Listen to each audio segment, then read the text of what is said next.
Good evening, everybody.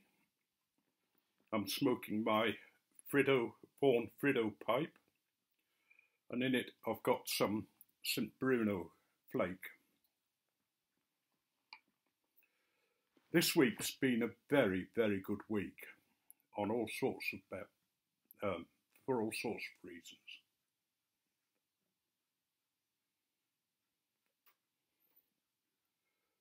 I went to the doctor's today for the results of the haematology department's assessment of me and of my spleen and what's going on. And they were quite happy with things. They said that my bloods were in just outside normal parameters, but nothing to worry about. And they also said my spleen is enlarged, but it's not over-enlarged, it's just, again, within normal parameters of enlargement. So they've said to the doctor to take a whole series of blood tests today, which she did, and they're going to test everything just to make sure that there's nothing going on that they haven't noticed. But they don't want to see me unless my blood count gets to a certain level, and then the doctor has to sort of deal with that and get me sent to them straight away. So effectively what she's saying is that I'm okay, that I needn't worry about anything, that my spleen isn't going to fail or in the near future, and that my bloods are okay. But I also got her to test my heart and my because my pulse has been down into the 50s. And she did that and said, yeah, your pulse is below 60. And 60 is normally where we expect a pulse to be. But she thinks that's because I'm losing weight. And it's nothing to worry about. It's my heart's strong and regular beat.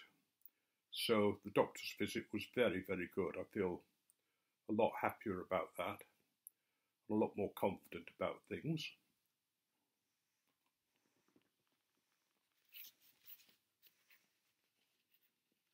The second nice thing to happen this week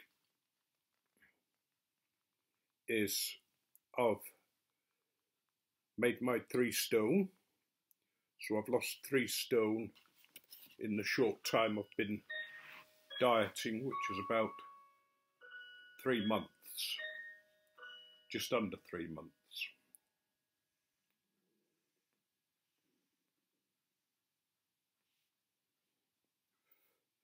And I was also Slimmer of the Week this week, which meant that we have a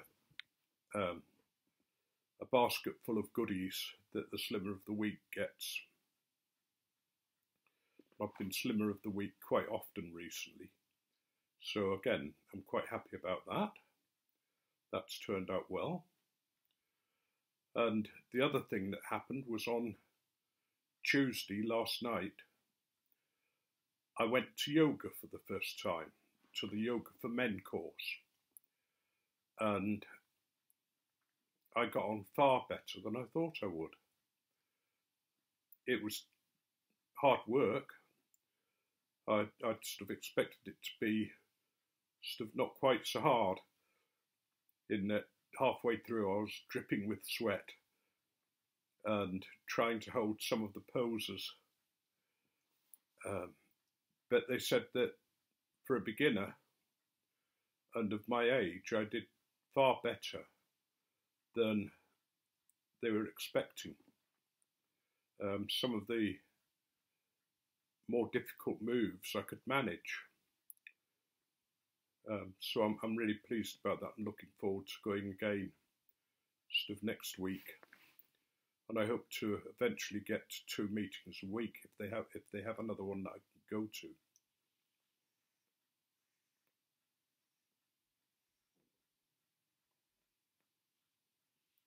So that's been quite good. Mick has been today for 2 or 3 big scans. and he's seeing the cancer specialist. I think it's tomorrow, or it might be Friday, but as soon as he knows anything, I'll let you know what's happening. When he sees the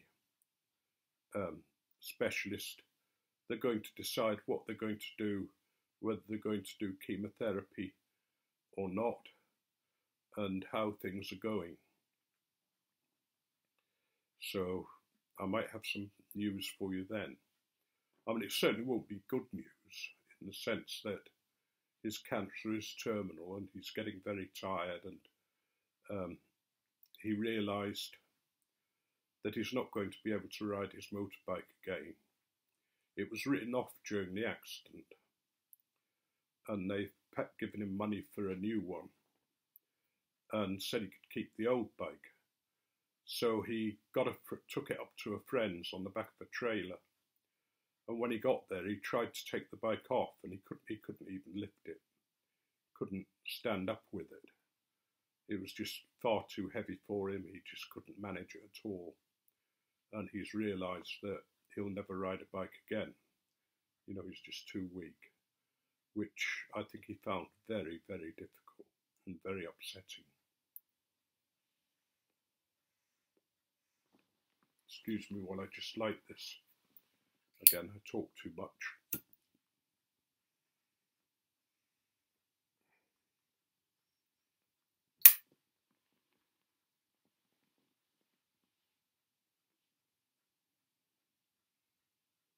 I have writing group tomorrow, and I'm quite looking forward to that for a change. Just recently I've been finding it difficult. But I think tomorrow might be a good meeting.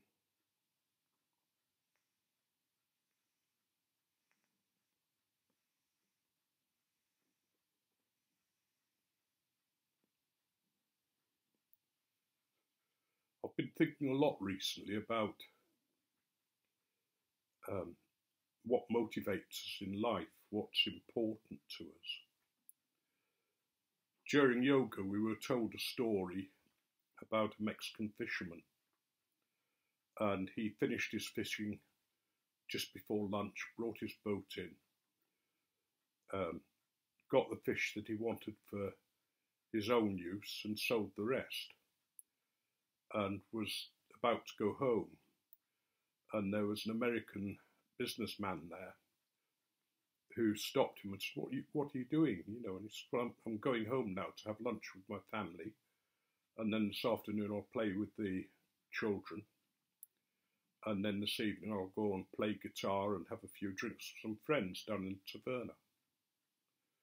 And the American said to him, but you could do much more, you know, things could be very different. And he said, well, what can I do, senor? You know, what are you talking about? He said, well, look, he said, I'm a business consultant. He said, if you went out and fished all afternoon as well, before long, you could employ some crew, and you'd take more fish, and then you could buy another boat, and before the end of the year, you could have 4 or 5 boats fishing for you. In fact, you could have a fleet of boats very quickly, because you'll be getting the fish in to pay for them. And then you could open up an office in Sao Paulo, or better still, come to America and have a head office there for your fleet. And before you know it, you'll be a millionaire. So the Mexican looked at him and said, well, you know, what can I do with £1 million, you know, when I become a millionaire? And he said, well, it's simple. You then have so much money, you can retire.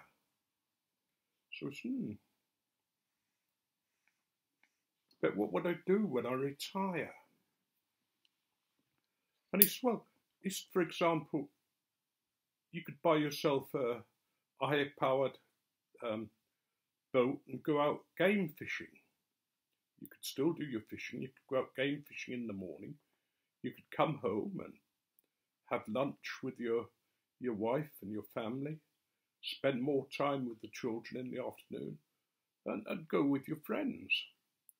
So, but, Signor, I do that now. Simple story, and probably one that's totally made up, but it makes a point, doesn't it?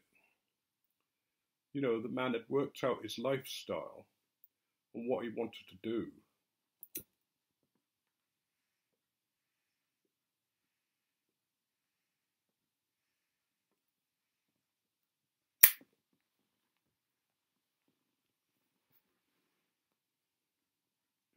And found a way to provide for his family, to provide time to be with them and to have a good family life, and to have enough money to go down to the taverna, meet his friends, play music, and enjoy life. And yet so often we're trapped into this thing of success. What constitutes success? And what's the point of it? I knew a businessman. Well, I'll tell you about two businessmen. The first, he was in his 90s, and he was still working all the hours that he had before. And I used to take his wife Holy Communion when I was a priest. And I sort of said to her, "When, do you think he'll ever retire?" And she said, "No, he'll never retire." And I said, "Well, what is it that drives him to go to work?" And she said, "Well, he wants to be successful. He wants to have enough money."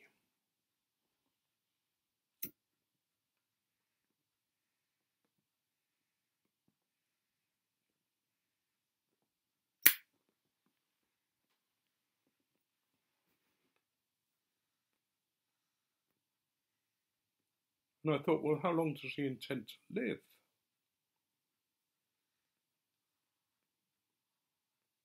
When does he intend to live? He's now in his 90s, and he's still working all the hours that the day brings.